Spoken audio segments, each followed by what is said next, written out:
Good morning everyone. अनि म चाहिँ अघि नै उठेको क्या, बच्चाको यताउति गर्दै मैले चाहिँ बुढालाई बच्चा बोकाएको छु, किनकि मेरो बुढाको चाहिँ स्याटरडे र सन्डे चाहिँ छुट्टी हुन्छ क्या। अनि अब मेरो बुढाले चाहिँ बच्चा बोकिदिएको छ। अनि त्यसपछि अब म चाहिँ घरहरू बढाल्छु। अनि आज घर पनि पुस्नु पर्ने छ क्या, फेरि भोलि भ्याउँदिनँ नि त, भाइले बच्चा हेरिदिन्छ। अनि फेरि उसलाई पनि लेट हुन्छ नि त। अनि आज त बुढा आउनु भएको छ, अनि बुढाले बच्चा बोकिदिनुहुन्छ। अनि म चाहिँ घर सो गाइस म चाहिँ घरहरू बढालेर आएँ। अनि आज चाहिँ घर पनि पुस्नु पर्ने छ क्या। हामी क्या चामल अनि यहाँनिर चाहिँ पोछाको लागि पानी रेडी गरेँ। अनि खाना चाहिँ बसाइदिइ हाल्नु पऱ्यो क्या। अब यहाँनिर पोछा लाउँदा लाउँदै होइन खाना पनि पाक्दै गर्छ नि त, दुईवटा काम हुन्छ एकैचोटि। सो गाइस मैले चाहिँ घर पनि बढाएर पोछा पनि लगाइसकेँ नि बसेँ। अनि मैले चाहिँ घरहरू पुसिसकेँ। हेर्नु है टल्केको मेरो घर, यो मेरो दुःख दुःख घोडामा धेरै पसिना आइरहेको छ मलाई। अब धेरै पसिना आउँछ। यो चाहिँ स्न्याक प्लान्ट पनि रोपेको थिएँ। अनि यहाँ तल यस्तो छ। मलाई चाहिँ क्यामेरा पक्रिनु नै हुँदैन क्या, आधी हात देखिरहेको हुन्छ। उफ मेरो बुढाले किताब फिजाएर बसिसकेको थिएँ, बिगारिदिइसकेको थिएँ। मैले यति मजाले सफा गरेको थिएँ, पुसपास गरेको थिएँ, बिगार्ने कसको बुढा यस्तो हुनुहुन्छ है कमेन्ट गर्नु होला। अनि यो चाहिँ मैले सुकाएको, हेर्नु न यो बटरफ्लाई मैले बनाएको क्या, कस्तो छ हेर्नुहोस्। यो मैले मनी प्लान्टहरू रोपेको थिएँ, यो मैले रोपेको होइन, कस्तो मजाले झारेको छ है। सबै लुगा फोहोर बनाउनु भएको होइन, यस्तो छ। म सफा गर्दै जान्छु, मेरो बुढा फोहोर बनाउँदै जान्छ क्या। कति बज्यो होला, 12-1 बज्यो ए होइन, बेहुली जस्तो भयो नि त, झुल यस्तो राखेर। यो चाहिँ मेरो भान्जा क्या, म हिरो नै यस्तो सुतेको। आम्मा म के हो कुन चाहिँ हो, करिना कपुर हो क्या हो। उनीहरू पढ्ने रुटिन बनाएको नाम कम्ती पढन्दासे छ यहाँनिर। दिपेश पनि पढन्दासे, अपेक्षा पनि पढन्दासे छ है। पढन्दासे पढेको किताब फिजाउँ, तर फोहोर मात्र बनाउने क्या, पढ्नु सक्ने केही छैन। आउने इक्जाम आउने भने बित्तिकै आम्मा हुन्छ नि, 5 सब्जेक्ट एकैचोटि चिट बनाउने अरे क्या। आम्मा हेर्नु यहाँबाट केही सिक्नुहोस् है। त्यहाँ बुनुको राख्ने ठाउँ हो। अनि दिपेशको टेबल यहीँ हेर्नु, सबै पानीको बोतल यहाँ। यो चाहिँ उसको रुम रहे क्या, उसकै सबै राख्ने टेबल। यो चाहिँ मेरो भान्जा भान्जीहरूले पाएको मेडलहरू है। यो चाहिँ यो देश भान्जाले पाएको हेर्नु न, ब्याडमिन्टनमा। सबै भान्जा भान्जीहरू जान्ने मात्र छ हौ, के गर्नु, सबै मेडलहरू पाउँछ जसले। फर्स्ट सेकेन्ड त छैन हो। हेर्दा कति हेर्छ मेरो भान्जा। अब हुनेवाला ब्रिटिसलाई है, को केटी हुन्छ उसको फाल्टै छ क्या दुनियाँ। त्यो भान्जाको फाल्टै दुनियाँ, उसको फाल्टै दुनियाँ हेर्ने। यो देख्नु भयो रुम, आम्मा लुगा त के बेच्नु राखेको हो। सेकेन्ड ह्यान्डमा सबै बिक्री हुन्छ क्या हो। माथि भिडियो बनाउँदै छोडिदिनु थाल्छ कि हाम्रो आन्टी हेर्नु, सानो गोरो हुनु न त, कति गोरो हुनु भएको हौ भ्लग बनाएको। मैले चाहिँ पोचा सोचा लगाएँ, अब तरकारी पकाएको छुइनँ। अनि यहाँ पोचा लगाएको छु। अनि यता पनि लगाएँ, यता चाहिँ फोहोर होइन, सबै उकिसकेको छ क्या रङहरू पनि। अनि यहाँ पनि अर्को पोछा छ। यसले चाहिँ कति काम गर्छ यो पोछाले चाहिँ, बिचार होइन। काम नगर्ने पोछा फोहोर भएर सात भएर बसिरहेछ। यो चाहिँ काम गर्ने पोछा अलिक चमकदार भएर बसिरहेको छ। देख्नुभयो, काम गऱ्यो भने मात्रै स्ट्रङ हुन्छ है। काम गर्ने भने चाहिँ यो पोछा जस्तो हालत हुन्छ, त्यही हो। यहाँ फुली चाहिँ यहाँ माथि चाहिँ हामीले रङ लगाएको छौँ क्या। हेर्न कस्तो मलाई टल्केको हो, मेरो हातको कमाल। अनि तल चाहिँ हामीले रङ लगाएको छैनौँ।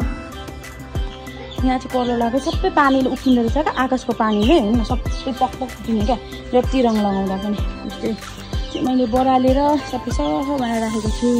आज मैले भनेको थिएँ नि फुलहरू गोडेको भनेर, सबै फुलहरू गोडेको मैले। अन्त अरू यो चाहिँ हाम्रो मम्मीको तितेपाते जागिरहेको छ है मम्मी। केराको पत्ता पनि काटेको, यो निबाराको पत्ता पनि काटिसकेको। त्यस्तै हो। यहाँ हाम्रो भेनाले रोप्नु भएको लहरी सिमी उकालो लाग्दैछ। सबैभन्दा छुची पोथी है यो। यसले मलाई यति ठुङ्गेको छ कि हातैभरि गाउँ बनाएको छ। यो यस्तो छुट्टो छ बिचार, तर उसले आफ्नो बच्चाको प्रोटेक्ट गरेको होइन, त्यसको पनि माया त लागिहाल्छ। तर लास्टै छुट्टी क्या, कसले दिने नदिने पनि चिन्दैन। यो चाहिँ हाम्रो इजी है, छुच्ची नम्बर 1। मासु दियो भने नि लुकाएर राख्छ। गाई त्यो अघि मैले देखाएँ नि, त्यो हाम्रो इजी हो क्या। त्यसलाई चाहिँ हामी मासु दिन्छौँ नि त। अनि मासु दिँदाखेरि त्यसले क्या लुकाएर राख्छ क्या। भोलि अब मासु पाउँदैन होला भनेर कस्तो बाटो छ क्या, मासु लुकाएर राखिरहेको हुन्छ क्या। मान्छे जस्तो लाग्छ मलाई।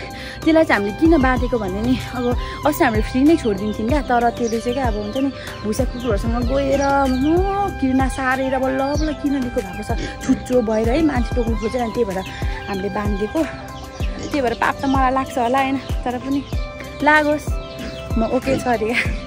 हेर्नु न यहाँनिर पर्सी फुलिरहेछ ऊ अब सुँगुर कराउन थालिसक्यो नि न बिहानै चारो दिएको र पनि यहाँ त मान्छे आउनै हुँदैन क्या आउनै हुँदैन होइन अब म यो मुन्टा टिप्न आँटेको क्या तरकारी छैन नि त अनि बुढाले मुन्टा खाऊँ न बुढी आज भन्नुभएको छ अनि म चाहिँ मुन्टा टिप्दैछु म चाहिँ मुन्टा टिप्दैछु तिमीहरू किन कराएको कति कराउँछौ हो तिमीहरू चारै नदिएको जस्तै गर्छौ त त्यत्रो चारो खाएर पनि अलिकति लाज लाग्दैन अलिक शरम मान शरम मान लाज मार्नुपर्छ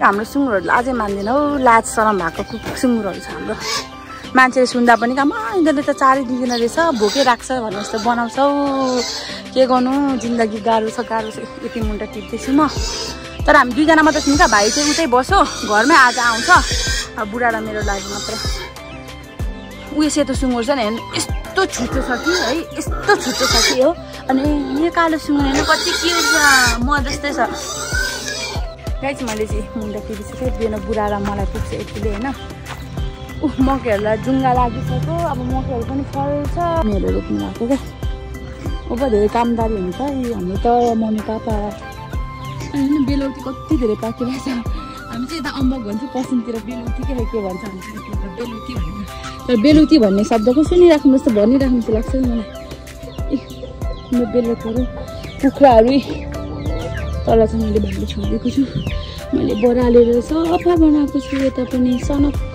यो चाहिँ चारोको भाँडा हो होइन झिङ्गा त अभियसली घुमिहाल्छ खोरी नभन्नु होला यो हाम्रो इजी बन्दिमा राखेको छु कति रुष्ट उस होला होइन पर्लाम कति परिरहेछ म चाहिँ बोझा सुझा लगाएर मुन्टा सुधा टिपेर माथि जाँदैछु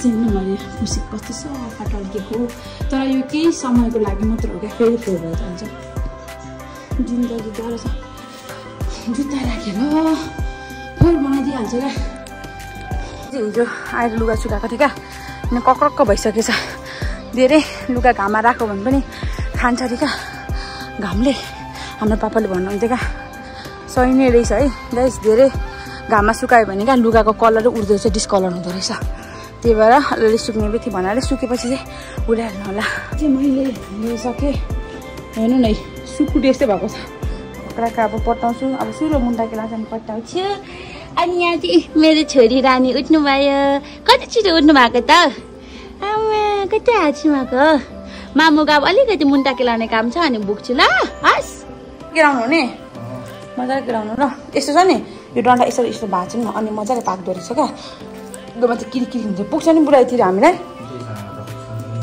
यो क्यापुटरहरू यता राख्नु हौ तल पनि फ्रिजर राख्नु भएको छ हेर्नु न जुत्ता धोएर ल्याइदिए यति पनि राख्नुहुन्न म त मिनेट गरेको होइन मेरो बुढामा केही चेन्जेस आओस् भनेर मैले भनेको क्या स्पिलिङ त आउँदैन होइन मेरो बुढा लास्ट बिल्ला गर्छ क्या मलाई हरेक चिज भन्नु भने नि स्पिलिङ भन भन्छ क्या होइन स्पिलिङ भन्नु त आइहाल्छ नि होइन गाइज तर किन भन्नु जरुरत छैन क्या के लायनले म जङ्गलको राजा हो भन्छ भन्ने थाहा छ तिमीलाई भन्दैन नि हामी त्यसलाई देख्ने बित्तिकै जङ्गलको राजा भने हामीलाई अगाडि थाहा हुन्छ छोरी के अरे लाइन बोलेको थियो म जङ्गलको राजा हो भनेर मान्छेले त्यसलाई राजा बनाएको होइन उपदेश नि के हो किर्ना हो क्या हो मैले किर्ना जस्तो लागेको क्या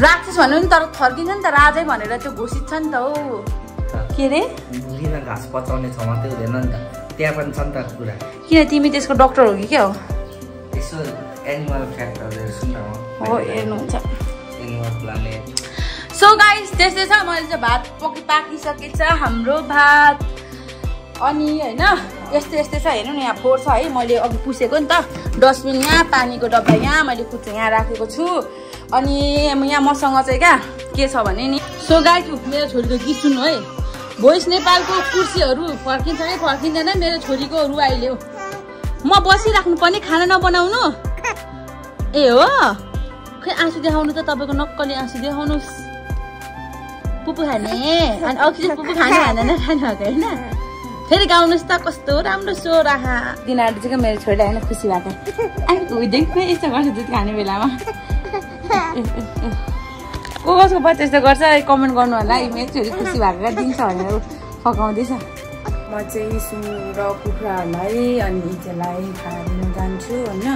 अनि मेरो पति परमेश्वरले चाहिँ बच्चा सो गाइस म चाहिँ कुखुरा चालेर गएको होइन, बच्चा उठाएर हेर्नु नसकेँ भने चाहिँ मैले पछि हिँडेँ कि ल मेरो बाउ र छोरी मिलेर मेरो चाकसुङदै आउनु ल चाकसुङदै हेर्नुपर्छ, बच्चा हेर्नुपर्छ भनेर हेर्नु चाहिँ मरेको है। ओ यस्तो छ, आउनु न सानो, म सुँगुरा चाँदेर आउँछ हस्। सो गाइस अब म चाहिँ कुखुराहरूलाई चारो दिन आएको छु। हामी चाहिँ यो ब्रोइलरको चारो लिएर दिन्छौँ क्या कुखुरालाई। अब म कुखुरा र सुँगुरलाई चारो दिन्छु। सो गाइस मैले चाहिँ सुँगुरहरूलाई चारो दिइसकेँ। सुँगुर कुखुरा सबैलाई हामी चाहिँ कुकुरलाई दिएको भाडाहरू छु क्या, ल्याइदिन्छु नि त बोटुकाबाट। ले त्यही चप्पल ड्याम लगाएको थियो क्या, तिनीहरूलाई चप्पल ल्याउँदैछ लुकी छाताबाट। उनीहरू चाहिँ कहिले फ्रेममै नआउने अरे क्या, भिडियोमा आउँदिन भन्छ यिनीहरू।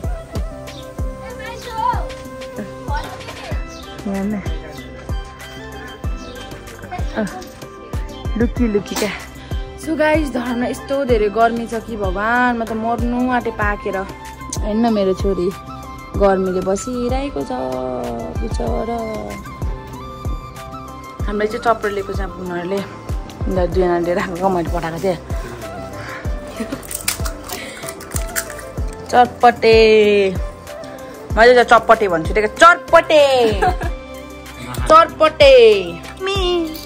चन्द्रमा पनि बस्ला हैलो केर अप्सराहरू